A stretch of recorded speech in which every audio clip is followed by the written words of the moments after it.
Hello everyone, this is Vishwajeet Singh and you are watching Snapsolve.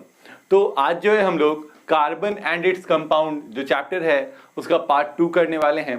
तो इस chapter में, इस पार्ट में हम लोग बात करेंगे सैचुरेटेड एंड अनसैचुरेटेड कंपाउंड्स के बारे में। इसके बाद एल्केन, एल्कीन, एल्काइंस के बारे में, उनके फॉर्मूलाज देखेंगे, उनके नेमिंग के तरीके देखेंगे, कैसे हम उनका नाम लिखते हैं। ये सब चीज़ें यहाँ पे हम सीखने वाले हैं। तो वीडियो को स्टार्ट करने से पहले अगर आपने अब तक स्नैपसॉल्व का ऐप डाउनलोड नहीं किया है तो उसे प्ले स्टोर से जाके डाउनलोड कर सकते हैं, या फिर आपको जो लिंक है उस ऐप का वो वीडियो के डिस्क्रिप्शन में भी मिल जाएगा। वहां पे जाके आप उस ऐप को डाउनलोड कर सकते हैं। उससे क्या होगा कि अगर आपको किसी भी सब्जेक्ट में जैसे फिजिक्स, केमिस्ट्री, बायोलॉजी, मैथमेटिक्स में डाउट्स आते हैं तो आपको उनका स्नैप लेना है और आपको इंस्टेंटेनियस सॉल्यूशन जो है उसका मिल जाएगा। तो वीडियो को स्टार्ट करने से पहले हमेशा की तरह एक क्वेश्चन है। क्वेश्चन ये है कि ऑर्गेनिक कंपाउंड्स एंड हाइड्रोकार्बन्स के बीच में क्या डिफरेंस होता है। ऑर्गेनिक कंपाउंड और हाइड्रोकार्बन्स में क्या डिफरेंस है या क्या सिमिलैरिटीज हैं, दोनों आप बता सकते हैं। अगर आपको इसका आंसर पता है तो प्लीज कमेंट करें, और अगर आपको इसका आंसर नहीं पता है तो वीडियो में बने रहें, लास्ट में आपको इसका आंसर जरूर मिलेगा। स्टार्ट करते हैं वीडियो को। सबसे पहले हम लोग बात करने वाले हैं सैचुरेटेड एंड अनसैचुरेटेड हाइड्रोकार्बन्स का। तो सैचुरेटेड एंड अनसैचुरेटेड हाइड्रोकार्बन्स क्या होते हैं, इनको समझने के लिए हम यहाँ पे दो एग्जांपल्स लेंगे। ठीक है, पिछली वीडियो में हमने कोवेलेंट बॉन्ड्स को फॉर्म किया था लुईस डॉट स्ट्रक्चर से। अगर आपने वो वीडियो नहीं देखा है तो ऊपर आई बटन पे उसका आपको लिंक मिल जाएगा, या डिस्क्रिप्शन में भी पार्ट 1 का लिंक आपको मिल जाएगा। उसको आप पहले देखें तो जाके आपको ये पार्ट अच्छे से समझ में आएगा, क्योंकि यहाँ पे हम लोग लुईस डॉट स्ट्रक्चर से ही सैचुरेटेड और अनसैचुरेटेड हाइड्रोकार्बन्स को समझेंगे। तो स्टार्ट करते हैं। सैचुरेटेड और अनसैचुरेटेड को अभी थोड़ी देर के लिए भूल जाइए, और हम लोग यहाँ पे एक कंपाउंड लेते हैं। जैसे मान लीजिए इथेन है। इथेन हमने एक कंपाउंड लिया है, इसका फॉर्मूला होता है C2H6। ठीक है, इसका हमको लुईस डॉट स्ट्रक्चर बनाना है। तो जैसे कि आप जानते हैं यहाँ पे कार्बन और हाइड्रोजन है। तो कार्बन मतलब कार्बन यानी कि इसमें जो है इसका एटॉमिक नंबर 6 है, इसका वैलेंस इलेक्ट्रॉन इसके पास 4 है, और इसको ऑक्टेट पूरा करने के लिए 4 इलेक्ट्रॉन शेयर करना होगा ना। ये गेन कर सकता है ना लूज कर सकता है। इसका भी रीजन आपको पिछली वीडियो में मिलेगा। अगर आपने वो वीडियो नहीं देखी है तो आप देख सकते हैं। तो यहाँ पे जो है इथेन का हम लुईस डॉट स्ट्रक्चर अगर बनाए, देखिए कार्बन है, सबसे पहले 2 कार्बन है हमारे पास। तो सबसे पहला जो हमारा काम होता है कि 2 कार्बन्स के बीच में आप बॉन्ड बना दीजिए। जब भी हम एक से ज्यादा कार्बन वाले कंपाउंड्स का बना रहे हैं लुईस डॉट स्ट्रक्चर, तो सबसे पहले हम लोग क्या करेंगे, दोनों कार्बन्स के बीच में बॉन्ड बना देंगे। तो बॉन्ड कम से कम एक बॉन्ड बनाने के लिए हमको एक पेयर ऑफ इलेक्ट्रॉन दोनों का यहाँ पे देना होगा। एक इलेक्ट्रॉन इस कार्बन का, एक इलेक्ट्रॉन इस कार्बन का। तो ये एक बॉन्ड यहाँ पे बन गया 2 कार्बन के बीच में। अब देखिए कार्बन का वैलेंस इलेक्ट्रॉन कितना है, 4 है, तो यहाँ पे 3 बच जाएगा। इस कार्बन का भी 3 इलेक्ट्रॉन्स बच जाएंगे। अब हाइड्रोजन देखिए कितना है, 6 है, तो 3 इसको मिलेगा और 3 इसको मिलेगा। सिंपल है। तो एक हाइड्रोजन इसको दे दीजिए, एक यहाँ दे दीजिए, एक यहाँ दे दीजिए, एक यहाँ दे दीजिए, एक यहाँ दे दीजिए, और एक यहाँ। तो हाइड्रोजन के आउटर मोस्ट ऑर्बिट में सिर्फ एक ही इलेक्ट्रॉन है, उसको सिर्फ एक ही इलेक्ट्रॉन भी चाहिए स्टेबल होने के लिए, अपना ड्यूप्लेट पूरा करने के लिए। तो यहाँ पे आप देख सकते हैं कि ये जो आपका हाइड्रोजन है, तीनों मतलब 6 के 6 हाइड्रोजन हैं, वो तो स्टेबल हो गए। अब बात आ गया, देखिए सभी के पास 2 इलेक्ट्रॉन्स हैं, तो हाइड्रोजन को 2 ही इलेक्ट्रॉन चाहिए था, वो स्टेबल हो गया। अब इस कार्बन को देखते हैं। कार्बन का अगर हम बात करें तो यहाँ पे 2 इलेक्ट्रॉन्स हैं इस कार्बन के पास, 1 2 3 4 5 6 7 8। तो 8 इलेक्ट्रॉन्स इस कार्बन के पूरे हो गए। वैसे यहाँ पे अगर देखें तो ये कार्बन है, 1 2 3 4 5 6 7 8, इस कार्बन के भी 8 इलेक्ट्रॉन्स पूरे हो गए। तो अगर हम इसके जो आपके बॉन्ड्स हैं उनको ड्रॉ करें तो यहाँ पे एक कार्बन है, एक कार्बन है, यहाँ पे एक पेयर ऑफ इलेक्ट्रॉन शेयर हुआ है, तो सिंगल बॉन्ड है दोनों के बीच में। जितना पेयर ऑफ इलेक्ट्रॉन शेयर होता है उतना ही बॉन्ड होता है, नंबर ऑफ बॉन्ड होता है। हमने पढ़ा है पिछले वीडियो में। यहाँ पे 1 पेयर ऑफ इलेक्ट्रॉन है तो सिंगल बॉन्ड। हर जगह देखिए 1 pair of electron he share हुआ है, तो हर जगह जो हम लोग एक एक हाइड्रोजन के साथ एक एक बॉन्ड लगा दिया। तो हमारा ये स्ट्रक्चर बन गया, ये लुईस डॉट स्ट्रक्चर। और ये स्ट्रक्चर ऑफ बॉन्ड्स कह सकते हैं, ये इथेन का यहाँ पे हमने बना लिया। अब अगर हम इथीन का बात करें, एक दूसरा कंपाउंड हम लोग ले रहे हैं, वो है इथीन। ठीक है, इथीन का जो फॉर्मूला है वो है C2H4। ठीक है, अब हमको इसका लुईस डॉट स्ट्रक्चर बनाना है, तो बिल्कुल ऐसे ही हम बनाएंगे जैसे यहाँ बना रहे थे, वैसे ही बनाना है हमको। हम लोग क्या करेंगे, दोनों कार्बन के बीच में एक बॉन्ड बना देंगे। सबसे पहले 2 इलेक्ट्रॉन्स दोनों में शेयर कर दीजिए। अब देखिए क्या हुआ, अब कार्बन के पास 3 इलेक्ट्रॉन्स यहाँ बचे हुए हैं, इस कार्बन के पास भी 3 इलेक्ट्रॉन्स बचे हुए हैं। अब हाइड्रोजन का बात कीजिए तो हाइड्रोजन 4 ही है, 4 हाइड्रोजन है, यानी 2 हाइड्रोजन इसके पास जाएगा और 2 हाइड्रोजन इसके पास जाएगा। अब देखिए हाइड्रोजन यहाँ पे 4 ही है, तो अब एक एक इलेक्ट्रॉन तो कार्बन का रह गया। कार्बन को चाहिए 8 इलेक्ट्रॉन्स दोनों कार्बन को, तो यहाँ कार्बन देखिए 1 2 3 4 5 6 7 इलेक्ट्रॉन ही इस कार्बन के हुए। इस कार्बन को भी देखें 1 2 3 4 5 6 7 इलेक्ट्रॉन ही हुए। तो अब क्या करना होगा, अब ये लोग क्या करेंगे, इस इलेक्ट्रॉन को भी यहाँ पे लेते आएंगे, इन दोनों इलेक्ट्रॉन्स को भी यहाँ पे लेते आएंगे। मतलब दोनों कार्बन 2-2 इलेक्ट्रॉन्स शेयर करेंगे। ऐसा क्यों, क्योंकि वहां पे हाइड्रोजन जो है उनको सेटिस्फाई नहीं कर पा रहा है, उनका ऑक्टेट पूरा करने में हेल्प नहीं कर पा रहा है। देखिए यहाँ पे हाइड्रोजन ने इनको सेटिस्फाई कर दिया था, इनको कार्बन, दोनों कार्बन के अलावा 3-3 हाइड्रोजन और चाहिए थे, तो कार्बन को वो मिल गया। पर इस केस में नहीं मिला, तो अब क्या हुआ, इस कार्बन ने एक बॉन्ड बना लिया, एक और बॉन्ड बना लिया दूसरे कार्बन के साथ। अब देखिए 1 2 3 4 5 6 7 8 ये कार्बन सेटिस्फाइड हो गया, 1 2 3 4 5 6 7 8 ये कार्बन भी सेटिस्फाइड हो गया।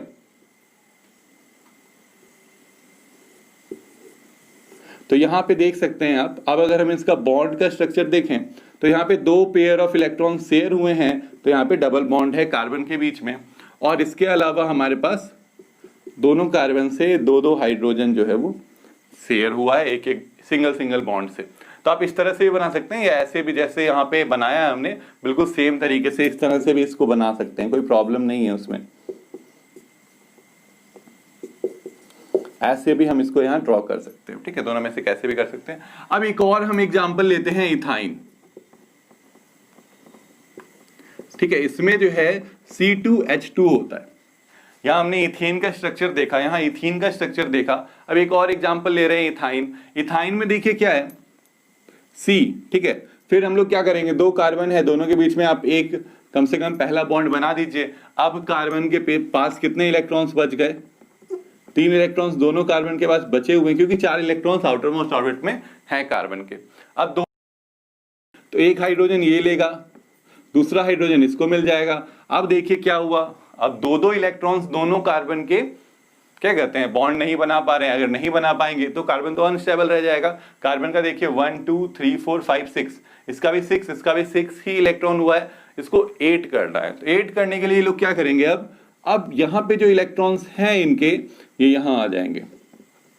मतलब अब इन दोनों कार्बन के पास कोई चारा नहीं बचा है, तो अब ये दोनों क्या कर रहे हैं कि बाकी के इलेक्ट्रॉन्स आपस में बॉन्ड बनाने में यूज कर रहे हैं।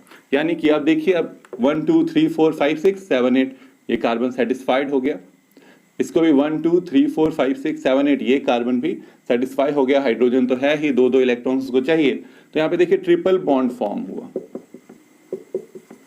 ठीक है, तो अब यहाँ पे हम लोग बात कर रहे थे सैचुरेटेड और अनसैचुरेटेड हाइड्रोकार्बन्स का। तो अब देखिए डिफरेंस क्या है दोनों में। ये वाला जो आप इथेन यहां हमने देखा, ये सैचुरेटेड है, और ये दोनों जो है इथीन और ethyne, these are unsaturated. Saturated hydrocarbon ऐसा हाइड्रोकार्बन होता है जिसमें कार्बन के बीच में सिंगल बॉन्ड होता है। ठीक है, 2 कार्बन एटम्स के बीच में कितना बॉन्ड होता है, सिंगल बॉन्ड होता है। इसको हम सैचुरेटेड हाइड्रोकार्बन बोलते हैं। The hydrocarbon having single bonds between its carbon atoms, सिर्फ और सिर्फ सिंगल बॉन्ड ही होंगे कार्बन एटम्स के बीच में, तो उनको हम सैचुरेटेड हाइड्रोकार्बन्स बोलते हैं। और क्योंकि सारे कार्बन एटम्स पूरी तरह से सेटिस्फाइड होते हैं, ठीक है, हाइड्रोजन से, तो वो बहुत कम रिएक्टिव होता है। ठीक है, ये बहुत लेस रिएक्टिव है। Saturated hydrocarbons are less reactive, याद रखना। अब अगर हम अनसैचुरेटेड का बात करें, तो अनसैचुरेटेड हाइड्रोकार्बन्स ऐसे हाइड्रोकार्बन्स होते हैं जिनके 2 कार्बन एटम्स के बीच में डबल या ट्रिपल बॉन्ड होता है, जिनके दो कार्बन एटम्स के बीच में कैसे बॉन्ड होते हैं, डबल या ट्रिपल बॉन्ड होता है। और ये दोनों जो होते हैं ये हाईली रिएक्टिव होते हैं। रिएक्टिव कैसे, क्योंकि मान लीजिए कि जैसे यहाँ पे दो हाइड्रोजन है, तो जैसे ही इसको हाइड्रोजन गैस मिलेगा तो तुरंत ये इसमें कन्वर्ट हो जाएगा। इथाइन जो है, इसको दो हाइड्रोजन मान लीजिए और मिल जाएगा तो ये इथीन में कन्वर्ट हो जाएगा। इथीन को मान लीजिए दो हाइड्रोजन और मिल जाएगा तो ये तुरंत जो है इथेन में कन्वर्ट हो जाएगा। तो इस तरह से आप समझ सकते हैं कि ये दोनों जो है काफी रिएक्टिव है, वेयरएज ये बहुत कम रिएक्टिव है, क्योंकि इसमें सिंगल बॉन्ड्स हैं दो कार्बन एटम्स के बीच में। तो यहां से आपको क्या समझ में आया, समझ में ये आया कि जब हम हाइड्रोकार्बन पढ़ रहे हैं तो कार्बन कार्बन के बीच में अगर डबल ट्रिपल बॉन्ड है तो वो ज्यादा रिएक्टिव होता है और उसको हम अनसैचुरेटेड हाइड्रोकार्बन कहते हैं। अगर सिंगल बॉन्ड है सारे कार्बन के बीच में तो वो क्या बोलेंगे, हम उसको सैचुरेटेड बोलेंगे। और एक चीज, अब मान लीजिए 10 कार्बन एटम है और कहीं पे भी एक डबल बॉन्ड है तो वो अनसैचुरेटेड ही कहलाएगा। ठीक है, मतलब कहीं पे भी एक भी जगह अगर डबल या ट्रिपल बॉन्ड है लंबे चेन में, अभी चेन के बारे में भी जानेंगे, तो वहां पे क्या होगा, वो अनसैचुरेटेड हाइड्रोकार्बन होगा। अब हमारा जो नेक्स्ट टॉपिक है यहाँ पे वो है चेन्स, ब्रांचेस एंड रिंग्स। ठीक है, जो आपके हाइड्रोकार्बन्स हैं वो चेन्स फॉर्म कर सकते हैं, ब्रांचेस फॉर्म कर सकते हैं, रिंग्स फॉर्म कर सकते हैं। चेन मतलब एक लंबा बना सकते हैं हाइड्रोकार्बन, मतलब कार्बन कार्बन कार्बन अटैच्ड है, जो कैटिनेशन का प्रॉपर्टी हमने पढ़ा था कि लंबा एक स्ट्रिंग बना सकते हैं कार्बन ही कार्बन से अटैच होके और उसमें सिर्फ हाइड्रोजन अटैच हो। तो ऐसा मतलब कि हाइड्रोकार्बन को हम चेन्ड हाइड्रोकार्बन बोलते हैं। ब्रांचेस भी हो सकते हैं, रिंग्स भी हो सकते हैं, सभी का हम एक एक एग्जाम्पल से यहाँ समझते हैं। फॉर एग्जाम्पल मान लीजिए कि ऐसे कार्बन है, यहाँ पे 5 कार्बन अटैच्ड है ना, और यहाँ पे जो हमने छोड़ दिया ये सब, यहाँ पे मान लीजिए हाइड्रोजन अटैच्ड है। तो ये एक ऐसा हाइड्रोजन कार्बन है जहाँ पे आपके 5 क्या अटैच्ड हैं, कार्बन अटैच हैं। तो ये कार्बन का नंबर बढ़ सकता है, यहाँ मान लीजिए और कार्बन आप अटैच कर सकते हैं। तो ऐसे स्ट्रक्चर को हम चेन स्ट्रक्चर बोलते हैं। ठीक है, ऐसे स्ट्रक्चर को हम चेन स्ट्रक्चर बोलते हैं जिसमें मतलब एक सिंगल सा चेन होता है। ठीक है, कोई मतलब कि जो कार्बन है वो एक स्ट्रेट लाइन फॉर्म किया हुआ है। ठीक है, एक कार्बन दूसरे से दूसरा, तीसरे तीसरे चौथा से, इसको हम चेन स्ट्रक्चर बोलते हैं। अब बस इसमें थोड़ा सा अगर हम बदलाव कर दे, जैसे कोई कार्बन को उठा के यहां रख दे, मान लीजिए कि आपका ये 4 कार्बन है और एक कार्बन यहां अटैच हो जाए। ठीक है, जहां पे हमने बॉन्ड्स खाली छोड़ा है वहां पे हाइड्रोजन है। ठीक है, तो ये जो आपका यहाँ पे कार्बन अटैच हो गया तो इसको क्या बोलते हैं, इसको ब्रांच स्ट्रक्चर बोलते हैं।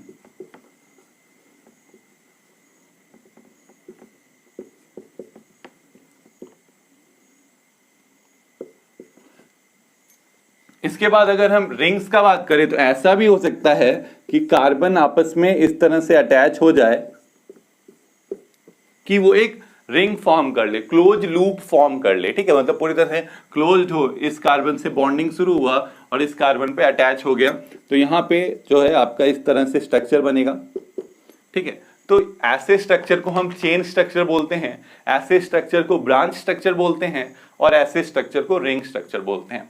तो हम लोग जो है अभी चेन और रिंग का नॉमेनक्लेचर भी देखेंगे कि जो हमारे सिलेबस में है, चेन स्ट्रक्चर्स और रिंग स्ट्रक्चर्स, उनको कैसे हम नाम लिख सकते हैं, IUPAC नेम उसका कैसे लिख सकते हैं। वेयरएज ब्रांच स्ट्रक्चर का जो नेम्स है वो हम लोग नेक्स्ट पार्ट में करेंगे। ठीक है, तो यहाँ पे जो हम लोग अभी नॉमेनक्लेचर सीखने वाले हैं वो सैचुरेटेड हाइड्रोकार्बन्स और अनसैचुरेटेड हाइड्रोकार्बन्स दोनों का सीखेंगे। सैचुरेटेड हाइड्रोकार्बन्स में हमको 2 तरह के हाइड्रोकार्बन्स पढ़ने हैं 10th के सिलेबस में, एक है एल्केन, दूसरा है साइक्लो एल्केन। सैचुरेटेड मतलब जिसमें सिर्फ और सिर्फ सिंगल बॉन्ड है, तो एक एल्केन कहते हैं। जो ब्रांच आपका जो चेन स्ट्रक्चर होता है जिसमें सिर्फ सिंगल बॉन्ड्स हो तो उसको हम एल्केन बोलते हैं, और जो रिंग स्ट्रक्चर होता है जिसमें सिर्फ और सिर्फ सिंगल बॉन्ड हो तो उसको हम साइक्लो एल्केन्स बोलते हैं। वैसे ही अगर अनसैचुरेटेड हाइड्रोकार्बन्स का बात करें तो अनसैचुरेटेड हाइड्रोकार्बन्स में हमारे पास क्या है, 2 तरह के स्ट्रक्चर्स हमको पढ़ने हैं अभी 10th के सिलेबस में, एक है एल्कीन, दूसरा है एल्काइन। मतलब ऐसा हाइड्रोकार्बन जिसमें डबल बॉन्ड प्रेजेंट होते हैं उनको हम एल्कीन बोलते हैं, और ऐसा हाइड्रोकार्बन जिसमें ट्रिपल बॉन्ड प्रेजेंट होते हैं उनको हम एल्काइन बोलते हैं। ठीक है, और इनका नॉमेनक्लेचर करने के लिए हमको ना यहाँ पे इतना सा चीज याद रखना होगा। ठीक है, ये ऐसे वर्ड्स हैं जो यूज होने वाले हैं इनके नॉमेनक्लेचर में। ठीक है, अगर और यहाँ पे ये नंबर ऑफ कार्बन लिखा हुआ है, 1 कार्बन होगा तो मिथ यूज करेंगे, 2 है तो इथ यूज करेंगे, 3 है तो प्रोप, 4 पे but, 5 pent, 6 hex, 7 hept, 8 oct, 9 non and 10 dec. ठीक है, बस इतना सा अगर आप 10 तक याद कर लेते हैं तो ये आपके लिए मोर देन इनफ है 10th क्लास के हिसाब से। तो अब अगर हम बात करते हैं, सबसे पहले हम लोग साइक्लो एल्केन्स का बात करते हैं। ठीक है, तो साइक्लो एल्केन्स का अगर हम जनरल फार्मूला का बात करें तो कुछ ऐसा फार्मूला होता है CnH2n। ये मॉलिक्यूलर फार्मूला है किसका? साइक्लो एल्केन्स के लिए। मतलब n क्या है यहाँ पे? n is the number of carbon atom. Carbon atom का नंबर है। मान लीजिए कि हमने एक कार्बन से तो मान लीजिए बनेगा ही नहीं, क्योंकि हमको साइक्लो का बात हो रहा है, रिंग का फॉर्मेशन। ठीक है, जैसे आप पॉलीगॉन्स फॉर्म पढ़ते हैं तो कम से कम जो पॉलीगॉन है वो 3 पॉइंट से बनता है, ट्राइंगल जो होता है। वैसे ही जो साइक्लो अल्केन्स है वो कम से कम उसमें 3 कार्बन का जरूरत है, मिनिमम रिक्वायरमेंट है 3 कार्बन का, तभी साइक्लो एल्केन फॉर्म होगा, नहीं तो वो फॉर्म नहीं होगा। तो यहाँ पे हमने साइक्लो एल्केन के लिए 3 कार्बन, मान लीजिए 3 कार्बन वाला है, तो यहाँ पे अगर आप 3 रखते हैं, n की जगह 3 रखते हैं तो H कितना हो जाएगा? 6 हो जाएगा। मतलब जो आपका 3 कार्बन वाला साइक्लो एल्केन है उसका मॉलिक्यूलर फॉर्मूला क्या है? C3H6। ठीक है, तो C3H6, H6 मतलब हर एक कार्बन के पास 2 हाइड्रोजन अटैच हैं। ऐसे भी आप देख सकते हैं कार्बन के पास 4 बॉन्ड्स होंगे, 4 इलेक्ट्रॉन्स हैं, तो वो 4 सिंगल बॉन्ड फॉर्म करेगा। सिंगल बॉन्ड क्यों? क्योंकि वो तो सैचुरेटेड हाइड्रोकार्बन का हम बात कर रहे हैं, तो यहाँ सिर्फ और सिर्फ सिंगल बॉन्ड फॉर्म होंगे। तो 2 सिंगल बॉन्ड तो यहाँ पे कार्बन पहले ही बना चुका है, तो अब इसके पास 2 सिंगल बॉन्ड बचे हुए हैं, तो हाइड्रोजन के साथ वो बनाएगा। और सिंगल बॉन्ड हाइड्रोजन के साथ हमेशा सिंगल बॉन्ड ही फॉर्म होगा, क्योंकि हाइड्रोजन एक ही इलेक्ट्रॉन शेयर कर सकता है, तो हमेशा हाइड्रोजन के साथ सिंगल बॉन्ड फॉर्म होगा, याद रखना है। अगर दूसरे, तो इसका भी देखिए, तो ये भी 2 हाइड्रोजन के साथ सिंगल बॉन्ड बनाएगा, ये भी 2 हाइड्रोजन के साथ सिंगल बॉन्ड बनाएगा। अब इस कार्बन को देखिए, 1 2 3 4 4 हो गया, 1 2 3 4 ये भी 4 बॉन्ड बना लिया, स्टेबल हो गया। 1 2 3 4 ये भी 4 बॉन्ड्स बना लिया, स्टेबल हो गया। तो हम इसको क्या बोलते हैं? Cycloalkane. अब इसका नाम, हमको इसका नेम लिखना है। तो देखिए, नेम लिखते समय यहाँ पे जो चारों में से कोई भी जो आपका हाइड्रोकार्बन है, इसका जब हम नेम लिखेंगे तो नेम लिखते समय बस हमको याद ये रखना है कि ये जो ALK वर्ड यहाँ पे आपको दिख रहा है, ALK वर्ड, ठीक है, इस वर्ड को एलिमिनेट करना है विथ दीज वर्ड्स। बहुत ही सिंपल है नाम लिखना। ये जो ALK जो आपको 3 अल्फाबेट्स दिख रहे हैं, इन 3 अल्फाबेट्स को सब्स्टिट्यूट कर देना है हमको with these alphabets, in alphabets के साथ। अब अल्फाबेट्स कैसे सब्स्टिट्यूट करेंगे तो ये डिपेंड करेगा नंबर ऑफ कार्बन पे। फॉर एग्जांपल, ये साइक्लो एल्केन है, कितना कार्बन है इसमें? 3 कार्बन है। 3 कार्बन के लिए हमारे पास क्या है? प्रॉप वर्ड है ना, प्रॉप वर्ड है। तो देखिए, ALK को हम हटा देंगे, साइक्लो लिखेंगे, ALK की जगह क्या लिख देंगे? प्रॉप लिख देंगे, प्रॉप। उसके बाद ANE लगा देंगे, ANE ही लास्ट में है, तो क्या हो गया? साइक्लोप्रोपेन। कितना इजी नेम है, साइक्लोप्रोपेन। बस हमने क्या किया, यहाँ पे जो ALK जो हमारे 3 अल्फाबेट्स हैं उनकी जगह पे हमने ये वर्ड सब्स्टिट्यूट कर दिया। ठीक है, अब इससे थोड़ा सा बड़ा, मान लीजिए 4 कार्बन है ना, तो हम लोग रिंग स्ट्रक्चर अभी पढ़ रहे हैं, तो चारों कार्बन आपस में क्या कहते हैं? क्लोज लूप फॉर्म करेंगे। तो देखिए कैसा है, यहाँ पे CnH2n ये फॉर्मूला है किसका? साइक्लो एल्केन का। तो अगर 4 कार्बन है तो हाइड्रोजन कितने होंगे? 8 होंगे, डबल होगा हाइड्रोजन कार्बन का। ठीक है, तो जैसे ये कार्बन है तो हर एक कार्बन 2 हाइड्रोजन से अटैच होगा।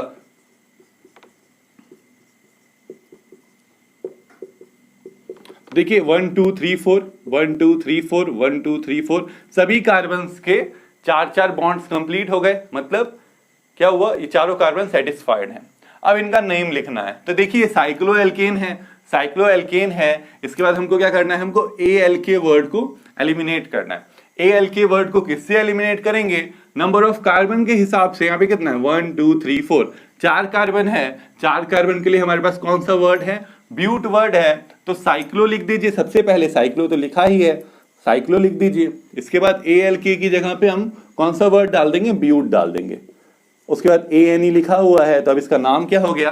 साइक्लोब्यूटेन। बहुत ही इजी है, कुछ भी नहीं कर रहे हैं, बस ALK की जगह सब्स्टिट्यूट कर रहे हैं इन वर्ड्स को। ठीक है, तो अब जैसे मान लीजिए कि ये तो हो गया साइक्लोब्यूटेन, वैसे ही साइक्लोहेक्सेन भी हो सकता है। ठीक है, मतलब 6 वर्ड वाला, 6 कार्बन वाला हम लोग बना रहे हैं।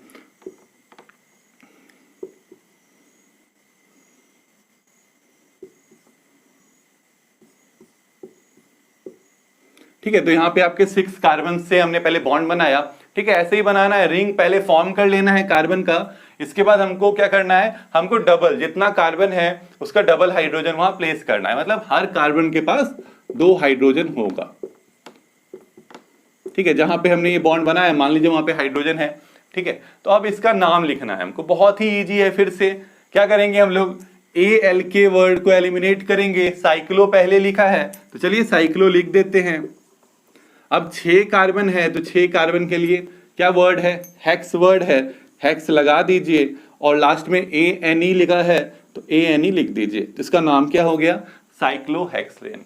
आई होप आपको ये साइक्लो एल्केन समझ में आ गया होगा। आप नाम लिख सकते हैं और ऐसे स्ट्रक्चर ड्रॉ कर सकते हैं सारे साइक्लो एल्केन्स का। तो कुछ स्ट्रक्चर्स आपके होमवर्क हैं 7, 8, 9 वाले स्ट्रक्चर्स आप खुद बनाइए और मुझे कमेंट करके बताइए कि बन रहे हैं कि नहीं। अगर नहीं बन रहे हैं तो नेक्स्ट वीडियो में मैं और क्लैरिफाई करने की कोशिश करूंगा, तो आपको ये बनाना है। ठीक है, अब हम लोग यहाँ पे एल्केन, एल्कीन एंड एल्काइन तीनों का स्ट्रक्चर्स देखने वाले हैं और तीनों का नाम लिखना, नोमेनक्लेचर करना भी सीखेंगे। और ये जो नोमेनक्लेचर हम सीख रहे हैं इसको IUPAC नोमेनक्लेचर बोला जाता है। ठीक है, ये आपका मीन कह सकते हैं कि केमिस्ट्री में यही नोमेनक्लेचर ज्यादा यूज होता है। इसके अलावा एक कॉमन नेम्स भी होते हैं, वो भी हम किसी पार्ट में करेंगे। आज हम IUPAC नेम्स के बारे में डिस्कशन करेंगे पूरी तरह से। तो सबसे पहले एल्केन, एल्कीन और एल्काइंस, जैसे साइक्लोएल्केन था उसका एक जनरल फॉर्मूला था, वैसे ही इनका भी जनरल फॉर्मूला होगा। एल्केन का जो जनरल फॉर्मूला होता है वो होता है CnH2n+2। ये इसका जनरल फॉर्मूला है एल्केन का। अगर हम एल्कीन का बात करें तो उसका फॉर्मूला है CnH2n। CnH2n बिल्कुल जो आपका साइक्लो एल्केन का फॉर्मूला था जनरल फॉर्मूला, वही एल्कीन का भी जनरल फॉर्मूला है। अगर हम एल्काइन का जनरल फॉर्मूला का बात करें तो ये है CnH2n-2। तो देखिए 2 घट रहा है, यहाँ पे +2 था, यहाँ 2 घट गया, 2n आ गया, यहाँ पे 2 और घट गया। ठीक है, 2 घटने का रीजन क्या है, क्योंकि वहां पे जो 2 हाइड्रोजन है वो हट जा रहे हैं और उनकी जगह पे एक डबल बॉन्ड या एक ट्रिपल बॉन्ड आ रहा है। आपको समझ में आ रहा होगा, अभी हम लोग स्ट्रक्चर्स देखेंगे तो बिल्कुल क्लियर हो जाएगा एकदम अच्छे से। ठीक है, अब यहाँ पे हम लोग सबसे पहले एल्केन का, मान लीजिए यहाँ पे हमने स्ट्रक्चर्स हम ड्रॉ कर रहे हैं, एक कार्बन का स्ट्रक्चर हमको ड्रॉ करना है एल्केन का। तो यहाँ पे अगर आप एक कार्बन, N क्या है, नंबर ऑफ कार्बन है, तो इसकी जगह 1 रखते हैं तो यहाँ पे C1 होता है, तो 1 तो लिखते नहीं है, C हो गया। और H की जगह यहाँ पे अगर 1 रखते हैं तो 2 + 2 4 हो गया। यानी कि एल्केन का जो स्ट्रक्चर है वो आपका कैसा बनने वाला है, CH4 का स्ट्रक्चर, जिसको हम मीथेन बोलते हैं। अब इसका नेम भी देखेंगे हम लोग। ठीक है, तो अब अगर हम इसका स्ट्रक्चर ड्रॉ करें तो सिर्फ एक कार्बन है और चारों तरफ क्या है, हाइड्रोजन है। हाइड्रोजन मतलब हम सिर्फ सिंगल बॉन्ड दे रहे हैं, इसका मतलब हाइड्रोजन है। ठीक है, अब इसका नेम बहुत ही इजी है, इसका नेम क्या है, ये एल्केन है। किसको एलिमिनेट करना है, ALK को एलिमिनेट करना है, उसकी जगह किसको प्लेस करना है, इन वर्ड्स को प्लेस करना है, ALK को सब्स्टिट्यूट करना है विद दीज वर्ड्स। तो देखिए कितना है कार्बन, एक ही कार्बन है, एक कार्बन के लिए कौन सा वर्ड है, मिथ वर्ड है और ANE लगा हुआ है, तो ये क्या हो गया, मीथेन हो गया। बिल्कुल इजी नेम है, बहुत ही आसान है। अगर हम एल्कीन और एल्काइन का बात करें तो इसमें तो डबल बॉन्ड होता है, इसमें ट्रिपल बॉन्ड होता है, तो एक कार्बन में डबल या ट्रिपल बॉन्ड तो पॉसिबल ही नहीं है, क्योंकि हम हाइड्रोकार्बन्स का बात कर रहे हैं। हाइड्रोकार्बन्स में कार्बन और हाइड्रोजन के बीच में बॉन्ड बनेगा और एक कार्बन है तो कार्बन और हाइड्रोजन के बॉन्ड मींस हाइड्रोजन और कार्बन के बीच में ही सिर्फ बॉन्ड बन रहा है। तो इस केस में हमारा कार्बन और हाइड्रोजन के बीच में सिर्फ सिंगल बॉन्ड बन सकता है, डबल ट्रिपल तो पॉसिबल ही नहीं है। तो ऐसा हो सकता है क्या, नहीं पॉसिबल नहीं है, क्योंकि हाइड्रोजन सिर्फ एक ही इलेक्ट्रॉन शेयर कर सकता है, तो ये पॉसिबल नहीं है और ये भी पॉसिबल नहीं है। तो एल्कीन या एल्काइन का कंपाउंड हमको फॉर्म करने के लिए मिनिमम रिक्वायरमेंट है 2 कार्बन का। यही चीज हमने देखा पहले कि साइक्लो एल्केन फॉर्म करने के लिए मिनिमम रिक्वायर्ड कितना है, कार्बन्स, 3 कार्बन्स रिक्वायर्ड है। ठीक है, कम से कम 3 कार्बन का साइक्लो एल्केन बन सकता है, 2 का नहीं बनेगा, 1 का नहीं बनेगा। वैसे ही एल्कीन और एल्काइंस भी 1 कार्बन और 2 कार्बन, 1 कार्बन के पॉसिबल नहीं है, 2 के पॉसिबल हैं। ठीक है, अब हम लोग एल्केन बना रहे हैं, अब हम लोग क्या करेंगे, 2 कार्बन ले रहे हैं। ठीक है, यहाँ पे 2 कार्बन ले रहे हैं, तो 2 कार्बन है तो मान लीजिए 2 कार्बन ले लिया हमने। अब देखिए 2 कार्बन है, देखिए एल्केन है तो सिंगल बॉन्ड, दोनों कार्बन के बीच में कितना बॉन्ड होगा, सिंगल बॉन्ड फॉर्म होगा, सिंगल बॉन्ड हमने फॉर्म कर दिया। अब जो बच गया बॉन्ड्स, तीन तीन बॉन्ड दोनों के बच गए, क्योंकि एक कार्बन 4 इलेक्ट्रॉन शेयर कर सकता है, 4 सिंगल बॉन्ड मैक्सिमम बना सकता है। तो इस कार्बन ने एक सिंगल बॉन्ड इस कार्बन के साथ बना लिया, या इस कार्बन ने एक सिंगल बॉन्ड इस कार्बन के साथ बना लिया, तो बचे 3, उसको हमने दिखा दिया, वहां पे आपके हाइड्रोजन है। ठीक है, हाइड्रोजन है। तो अभी देखिए इसका नाम एल्केन है। ये एल्केन क्यों है? क्योंकि इसमें सिंगल बॉन्ड है। एल्केन है तो ALK को हमको हटा देना है। ALK की जगह प्लेस किसको करना है? नंबर ऑफ कार्बन जब 2 होते हैं तो क्या प्लेस होता है? इथ प्लेस होता है, तो इथ लिख दीजिए। इसके बाद ALK को एलिमिनेट कर दिया, इथ लगा दिया, लास्ट में क्या लिखा हुआ है? ANE लगा हुआ है, तो ये इसका नाम क्या हो गया? इथेन हो गया। बहुत ही इजी नेम है। वैसे ही अब हम एल्कीन का बात करें तो एल्कीन में क्या होता है? कार्बन के बीच में डबल बॉन्ड होता है। हमने दो बॉन्ड जो है, डबल बॉन्ड जो है 2 कार्बन के बीच में दे दिया। अब देखिए, क्योंकि कार्बन कितने बॉन्ड शेयर कर सकता है? 4, तो यहाँ पे 2 तो हो गए, 2 और है ना, 2 और, तो यहाँ पे ऐसा आपका फॉर्मेशन हो गया। 2 कार्बन, देखिए यहाँ पे 2 बॉन्ड पहले ही फॉर्म कर लिया था, इसलिए 2 ही और वो कर सकता है। और इसका फॉर्मूला भी है CnH2n। कार्बन 2 है, 2 यहाँ पे पुट करेंगे और यहाँ पे 2 पुट करेंगे तो H4 होना चाहिए, तो H4 है, मतलब ये सही स्ट्रक्चर हमारा बना है। अब इसका नाम, तो 2 कार्बन है, 2 कार्बन है, तो उसके लिए हम लोग कौन सा वर्ड कर रहे हैं यूज? इथ वर्ड कर रहे हैं। इथ किसकी जगह लगाना है? ALK की जगह पे लगाना है, और उसके बाद ENE लगा है तो उसको लिख दीजिए, इसका नाम हो गया इथीन। वैसे अगर हम एल्काइन का देखें तो 2 कार्बन के बीच में कितना बॉन्ड होना चाहिए? ट्रिपल बॉन्ड होना चाहिए। ठीक है, ट्रिपल बॉन्ड है। अब ट्रिपल बॉन्ड है तो देखिए सिर्फ एक ही बॉन्ड दोनों का खाली, क्योंकि 3 बॉन्ड तो पहले ही भर गया, एक खाली है, तो हर एक के साथ हाइड्रोजन आ जाएगा, दोनों तरफ एक एक हाइड्रोजन आ जाएगा। और एल्कीन का फॉर्मूला भी है CnH2n-2, तो Cn यहाँ पे 2 हाइड्रोजन है, N की जगह 2 हो गया, और H की जगह 2 रखे तो 4 - 2 यानी 2, तो इसका फॉर्मूला क्या आ रहा है? C2H2 आ रहा है, तो बिल्कुल सही है। 2 कार्बन 2 हाइड्रोजन है, तो हमने सही स्ट्रक्चर ड्रॉ किया है। अब इसका नाम, तो फिर 2 कार्बन है तो यहाँ पे क्या आ जाएगा? इथ आ जाएगा। हमने ALK की जगह एलिमिनेट किया, किसको लगाया? इथ लगाया, और फिर लास्ट में क्या लिखा हुआ है? YNE लगा है, तो इथीन, इथाइन हो गया इसका नाम। इसका क्या नाम हो गया? इथाइन। ठीक है, वैसे ही 4 वाले का जो स्ट्रक्चर है उसको आपको ड्रॉ करना है अपने से। ठीक है, 5 का स्ट्रक्चर हम आपको बना के दिखाते हैं। जैसे यहाँ पे एल्केन है, 1 2 3 4 5, 5 कार्बन हो जाएंगे।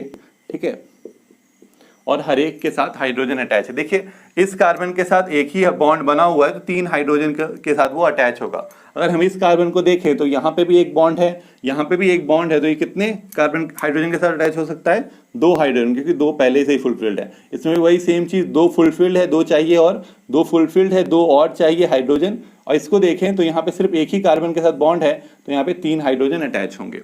ठीक है, अब इसका नाम क्या होगा? क्योंकि सारे सिंगल बॉन्ड्स हैं, तो ये एल्केन है। एल्केन का आपको ALK हटाना है, ALK की जगह वो रखना है, क्या रखना है? पेंट रखना है ना, PENT।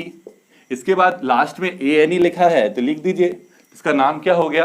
पेंटेन हो गया। बहुत ही इजी है। इसके बाद अगर हम एल्कीन का बात करें तो हमको क्या करना है? फिर से 5 कार्बन दे दीजिए। ठीक है, 5 कार्बन हमने दे दिया यहाँ। अब बात क्या है कि कहीं पे भी आप एक डबल बॉन्ड दे सकते हैं। ठीक है, मान लीजिए हम लोग पहले वाले कार्बन पे ही दे देते हैं, एक डबल बॉन्ड दे दिया हमने। तो देखिए 1 2 3, इस कार्बन का 3 बॉन्ड फुलफिल्ड हो गया, तो यहाँ पे सिर्फ एक ही हाइड्रोजन अटैच होगा, बाकी सबके साथ 2 अटैच्ड है, इसके साथ 3 अटैच होगा। अब यहाँ पे देखिए इस कार्बन का 2 फुलफिल्ड है, तो 2 हाइड्रोजन और इसके साथ अटैच होगा। अब इसका नाम देखिए, क्योंकि ये एल्कीन है तो सिर्फ एक ही सिंगल बॉन्ड वाला एल्कीन हमको पढ़ना है कि पूरे स्ट्रक्चर में कहीं पे एक सिंगल बॉन्ड है। ठीक है, तो ये एल्कीन है, तो एल्कीन देखिए इसका ALK को सब्स्टिट्यूट करना है विद द वर्ड पेंट, है ना, तो यहाँ पे पेंट वर्ड। इसके बाद यहाँ पे क्या लिखा हुआ है? ENE लगा हुआ है, तो इसके साथ ENE लगा दीजिए, इसका नाम क्या हो गया? पेंटीन नेम हो गया। बहुत ही ईजी है। इसके बाद लास्ट है एल्काइन। एल्काइन का अगर हम स्ट्रक्चर देखें 5 कार्बन वाला, तो 5 कार्बन वाला यानी 1 2 3 4 5। ठीक है, वैसे ही हमारा ड्रॉ हो गया। अब हम लोग क्या करेंगे? एक ट्रिपल बॉन्ड दे देंगे। यहाँ पे मान लीजिए हमने ट्रिपल बॉन्ड दिया। ठीक है, तो यहाँ पे जब हमने ट्रिपल बॉन्ड दिया तो देखिए क्या हुआ? ये कार्बन के 3 बॉन्ड पहले ही फुलफिल हो गए, एक बचा हुआ है। इस कार्बन का बात करें तो एक फुलफिल, 1 और 3 4 ये पहले ही फुलफिल्ड हो गया। अब देखिए बाकी जो है स्ट्रक्चर, आप बाकी जगह पे हाइड्रोजन दे दीजिए। ठीक है, तो यहाँ पे हमारा ये स्ट्रक्चर ड्रॉ हो गया। अब इसका नाम लिखना है तो फिर ALK को एलिमिनेट करना है, उसकी जगह पेंट लिखना है। पेंट क्यों लिख रहे हैं? क्योंकि यहाँ पे 5 कार्बन है, 5 कार्बन के लिए वर्ड है पेंट। ठीक है, और लास्ट में क्या लिखा हुआ है? YNE लिखा है, तो YNE लगा दीजिए। तो इसका नाम क्या हो गया? पेंटाइन नाम हो गया। तो यहाँ पे जो है हमने एल्केन, एल्कीन, एल्काइन, इवन की साइक्लो एल्केन, इतने सारी चीजें यहाँ पे फिनिश कर ली। उनके नेम्स लिखना आपको समझ में आ गया होगा। अब ऐसे ही जो है आपको 5 के बाद 4 का स्ट्रक्चर, उसके बाद 6 से लेकर 10 तक का स्ट्रक्चर घर पे खुद ड्रॉ कीजिए। बन जाता है तो अच्छी बात है, नहीं बनता है तो अपने डाउट्स को भी कमेंट सेक्शन में मुझे बता सकते हैं। ये वीडियो यहाँ पे फिनिश होता है। अब वक्त आ गया है उस क्वेश्चन का आंसर देने का जो हमने स्टार्टिंग में पूछा था। क्वेश्चन क्या था कि ऑर्गेनिक कंपाउंड और हाइड्रोकार्बन में क्या डिफरेंस होता है। जैसा कि आप जानते होंगे, ऑर्गेनिक कंपाउंड ऐसा कंपाउंड होता है जिसमें हाइड्रोजन एंड कार्बन दोनों प्रेजेंट होते हैं, और हाइड्रोकार्बन भी ऐसा ही कंपाउंड होता है जिसमें हाइड्रोजन और कार्बन प्रेजेंट होता है। तो डिफरेंस क्या है? डिफरेंस एक बहुत ही छोटा सा डिफरेंस है कि ऑर्गेनिक कंपाउंड्स में हाइड्रोजन और कार्बन के अलावा और भी दूसरे एलिमेंट्स हो सकते हैं। जैसे अगर हम बात करें ऐसा CH3OH, ठीक है, तो ये ऑर्गेनिक कंपाउंड है क्योंकि इसमें ऑक्सीजन भी प्रेजेंट है। ठीक है, ऑक्सीजन भी प्रेजेंट है। वेयर एज अगर हम एक हाइड्रोकार्बन का एग्जांपल लें तो ये सारे हाइड्रोकार्बन्स हैं, है ना, CH4, C2H6, ये सब हाइड्रोकार्बन्स है। मतलब सिर्फ और सिर्फ इसमें हाइड्रोजन और कार्बन होगा, हाइड्रोजन और कार्बन होगा। सिर्फ हाइड्रोजन और कार्बन है, सिर्फ, और कुछ नहीं है उसके अलावा, तो हाइड्रोकार्बन है। अगर हाइड्रोजन कार्बन है उसके अलावा कुछ भी है तो वो ऑर्गेनिक कंपाउंड है। इवन कि हाइड्रोकार्बन्स भी ऑर्गेनिक कंपाउंड्स हैं क्योंकि हाइड्रोजन कार्बन तो उसमें प्रेजेंट है, पर और हाइड्रोकार्बन एक पार्ट है ऑर्गेनिक कंपाउंड का जिसमें सिर्फ और सिर्फ कार्बन और हाइड्रोजन होते हैं। तो यहाँ पे जो है हमने क्वेश्चन का भी आंसर दे दिया। तो अब वक्त है गुड बाय करने का, पर उससे पहले स्नैपसॉल्व का आपको ऐप इंस्टॉल करना नहीं भूलना है। अगर आपने अब तक इंस्टॉल नहीं किया है तो आपको लिंक उसका डिस्क्रिप्शन में मिल जाएगा, वहां से जाके आप उसे इंस्टॉल कर सकते हैं। इंस्टॉल करने पे क्या होगा कि आपको बस अपने डाउट्स का एक स्नैप लेना है, फोटो लेना है, पिक्चर लेना है, और आपको इंस्टेंटेनियस सॉल्यूशन मिल जाएगा। इसमें आपको फिजिक्स, केमिस्ट्री, बायोलॉजी, मैथमेटिक्स के डाउट्स आप क्लियर कर सकते हैं बहुत ही आसानी से। और ऐसे ही इंटरेस्टिंग एंड अमेजिंग वीडियोस के लिए स्नैपसॉल्व के यूट्यूब चैनल को भी सब्सक्राइब करना ना भूलें। Thank you.